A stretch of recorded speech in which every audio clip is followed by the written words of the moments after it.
30 October 2023 ভারতের কানপুর সন্ধে 7:30। অন্যান্য দিনের মতো কুশাগরা তার কোচিনে গেছিল, কিন্তু ফেরার সময় অতিক্রম হয়ে যাওয়ার পরও সে বাড়িতে ফেরে না।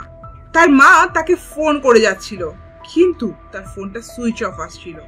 কুশাগরা এমন ছেলেই নয় যে কোনো কারণবশত সে বাইরে যদি সময় কাটায় তাহলে সে বাড়িতে জানিয়ে দিত।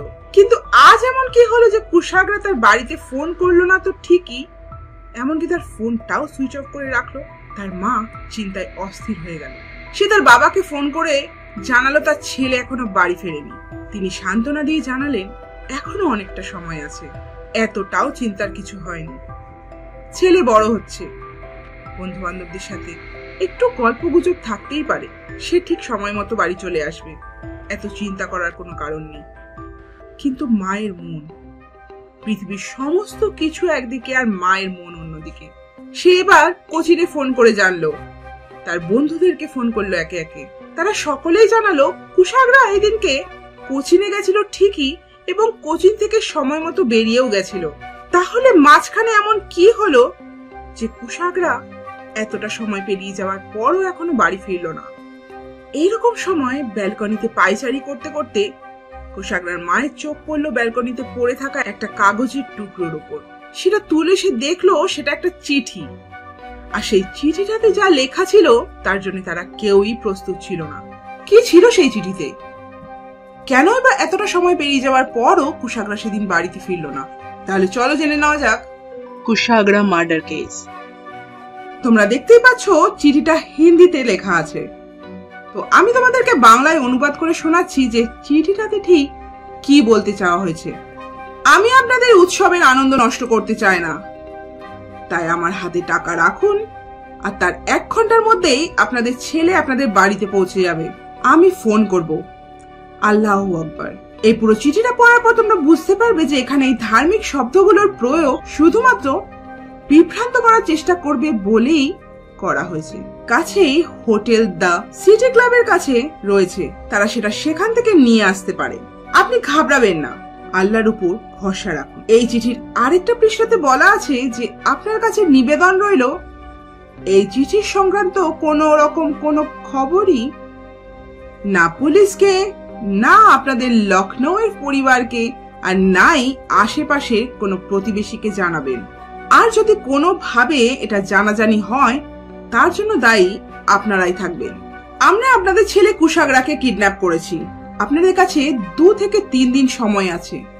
30 লক্ষ টাকা তাড়াতাড়ি জোগাড় করবার ব্যবস্থা করুন, আর এই কথা কোথাওই প্রচার যেন না হয়, তাহলে তার জন্য কিন্তু আপনারাই দায়ী থাকবেন। এবার তাড়াতাড়ি 30 লক্ষ টাকার জোগাড় করে ফেলুন। আপনাদের বাচ্চাকে 1 ঘন্টার মধ্যে আপনাদের বাড়িতে পৌঁছে দেওয়া হবে। টাকা নিয়ে রাত 2টোর সময় বাড়ির কাছের কোকা-কোলা মোড়ে এসে দাঁড়াবেন। আমি ফোন করে নেব, আমি টাকা নিতে আসব, আর আমার হাতে টাকা এসে গেলেই তার 1 ঘন্টার মধ্যে আপনাদের ছেলে আপনাদের বাড়িতে পৌঁছে যাবে। টাকার ব্যবস্থা হয়ে গেলে ঘরের 4 ধারে পুজোতে ব্যবহৃত পতাকা টাঙিয়ে দেবেন। আমার নজর আপনাদের বাড়ির দিকেই থাকবে, আমি দেখে নেব, তারপর আপনাদের ফোন করে জানিয়ে দেওয়া হবে। আর কোন রকম কোনো চালাকি করতে গেলে তার জন্য আপনারা নিজেরাই দায়ী থাকবেন। আপনি একদমই চিন্তা করবেন না, আপনার ছেলে সুস্থ সবল ভাবেই আপনার বাড়ি পৌঁছে যাবে। এই চিঠিটা পড়া মাত্রই কুশাগরার মা তার বাবাকে ফোন করে। তার বাবা সঙ্গে সঙ্গে বাড়িতে এসে যায়, আর বাড়িতে এসে তার লখনৌয়ের কাকাকেও জানিয়ে দেয়।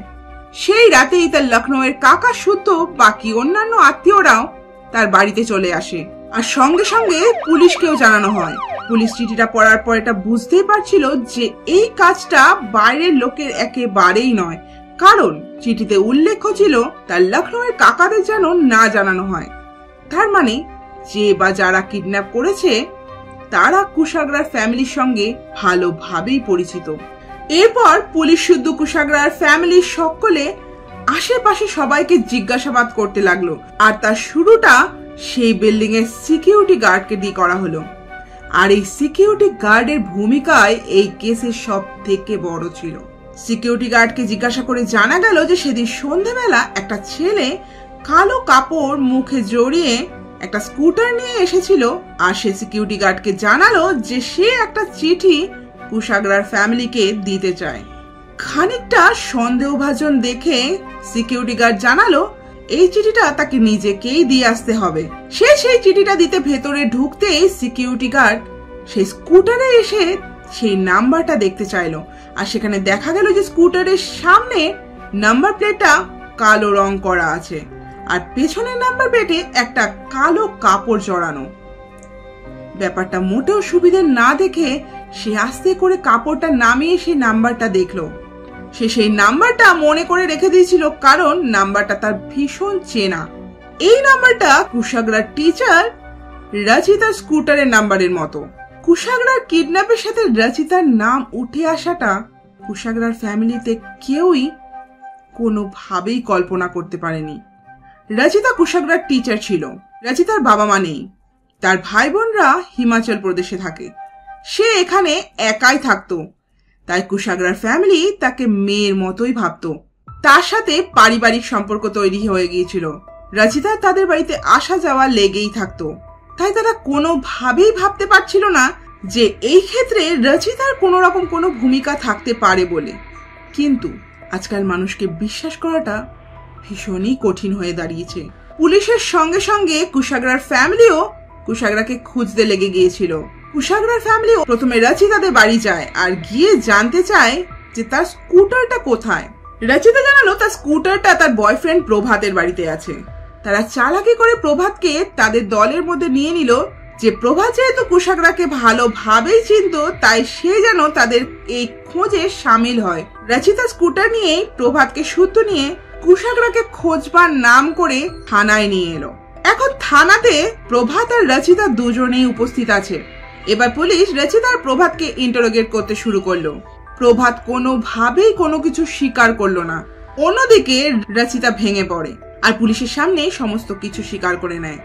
রচিতা জানায় 23শে অক্টোবর সে প্রভাতকে শুধু নিয়ে কুশাগরার বাড়িতে হওয়া একটা পার্টিতে গিয়েছিল, আর সেই পার্টির জাঁকজমক দেখে প্রভাতের মাথা ঘুরে যায়। এই পার্টির জাঁকজমক দেখে প্রভাতের শুধু লোভই হলো না, একটা ভয়ঙ্কর প্ল্যান মাথায় এলো। সে সেটা রচিতাকে জানাতেই রচিতাও তাতে রাজি হয়ে গেল। আসলে রচিতা আর প্রভাত দুজনে দুজনকে ভালোবাসতো, আর তারা আগামী দিনে বিয়েও করতে চেয়েছিল। কুশাগরার বাবা মনীষ কানোরিয়ার টেক্সটাইল বিজনেস, তাই তারা ফিনান্সিয়ালি যথেষ্ট স্ট্রং। এই 30 লক্ষ টাকা তাদের কাছে কোনো ব্যাপার না হলেও প্রভাত আর রচিতার নতুন জীবন শুরু করার জন্য একটা বড় পুঁজি। তাই তারা এই প্ল্যানটাকে সফল করবার জন্য সমস্ত উদ্যোগ নিয়ে নিয়েছিল। আর এই প্ল্যানে তারা সামিল করেছিল প্রভাতের বন্ধু আরিয়ানকে। এই আরিয়ানই হলো সেই ব্যক্তি যে আগের দিন সন্ধ্যেবেলায় স্কুটারে করে গিয়ে চিঠি দিয়ে এসেছিল কুশাগরার বাড়িতে। আর এই সবের মধ্যে পুলিশ সিসিটিভি ফুটেজ চেক করতে লেগেছিল।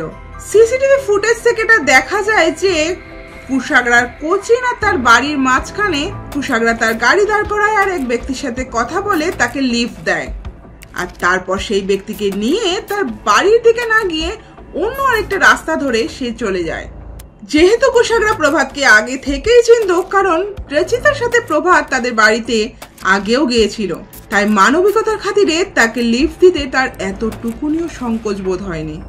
16 বছরের সরল কুশাগরার মনে কিভাবে আসবে যে তার অতি পরিচিত এই লোকগুলোই তার পিছনে এত বড় একটা ষড়যন্ত্রের জাল বিছিয়ে রেখেছে। এবার প্রশ্ন হলো কুশাগরা কোথায় তাহলে? এবার প্রভাতকে পুলিশ জানায় যে রচিতা সমস্ত কিছু স্বীকার করে নিয়েছে, তাই এবার প্রভাত সবটুকু জানাতে বাধ্য হলো। প্রভাত কুশাগরার কাছে লিফট চায়।